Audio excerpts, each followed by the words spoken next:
So today we're going to talk tires.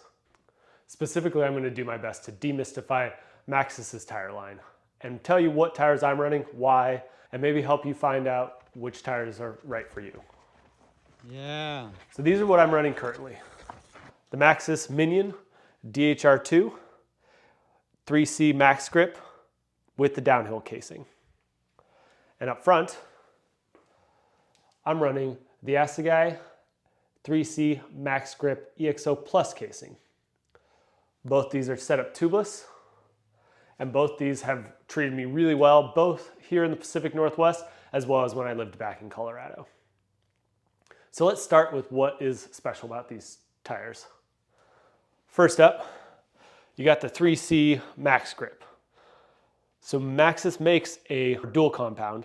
They also make a 3-compound tire, and they make that in a number of different options. The Max Grip is obviously the grippiest. They also do a Max Terra, which is a little bit firmer in the center, but still has a really grippy side knobs. And then they do a Max Speed, which is more your cross-country, hard, fast-rolling tire. This one also has the DH casing, so it's going to be the heaviest duty casing.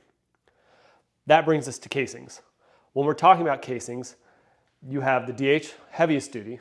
You also get the double down, which is kind of one step below. Then you go to this EXO Plus casing, which still has a relatively solid sidewall, which I really like because it really supports you through the corners. The big thing there is puncture protection with casings. So on the rear, I'm definitely running a heavier duty one so that I'm not blowing through the tire, denting the rim, ripping it on rocks. And then on the front, you will still want to be careful, but it doesn't need to be quite as heavy duty because all your weight, at least when you're landing hard, is going to be mostly back there. I've had good luck with the double down casing, especially on the front, but on the rear, at least if I'm not running a cush core, it's going to get a flat, so not running that currently. Next, let's talk about the tread patterns. So that's going to be the big difference between the front and rear tires I have here.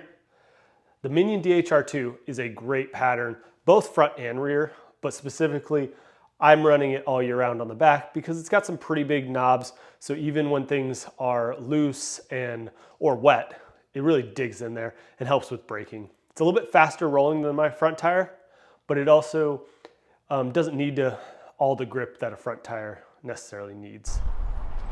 Running the Max Grip specifically on the back isn't a necessary thing in all cases.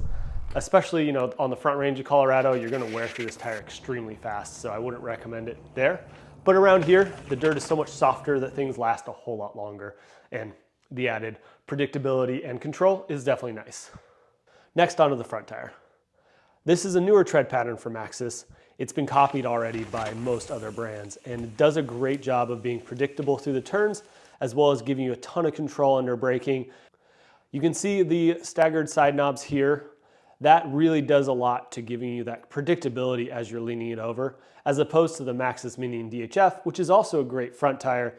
That is still a tire I will run when it's a bit wetter. It doesn't pack up with mud as much, but it's still not a mud tire, and so it really rolls well for the varied conditions we have out here. So those are my tires of choice, and I'm going to put some links to Jensen USA if you're looking for similar tires. But the other thing to note is these are not cheap tires. You're looking at about $100 each, and that's hard. So that's why, especially in Colorado, I'd probably run a different compound in the rear.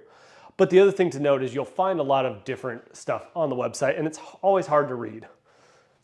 This guy, for instance, is going to be one of the less expensive tires. You'll see it just says the EXO and the tubeless ready. What that means is it's going to be their dual density compound, so it's not going to be as grippy or as well defined. It's also maybe not going to last as long depending on your environment. And then it doesn't have as much protection with that EXO. So as a front tire, if you're looking at a lot of hard pack, this could be a good option. But around here, this isn't going to be my tire of choice just because it doesn't give you as much grip as the nicer compounds. The other example is going to be this Minion DHR2. So this guy is going to be pretty much the same price as the other one because you have that double down casing and the 3C Max Terra. So the Max Terra is definitely what I'd recommend for those Colorado riders in the rear, or Utah, just going to last a fair bit longer. And then the double down or DH casing is great just for all the sharp and big rocks that you're going to smash.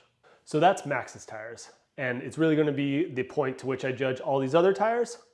But that brings us to other tires. As I mentioned before, those are kind of expensive. So what else can you get out there?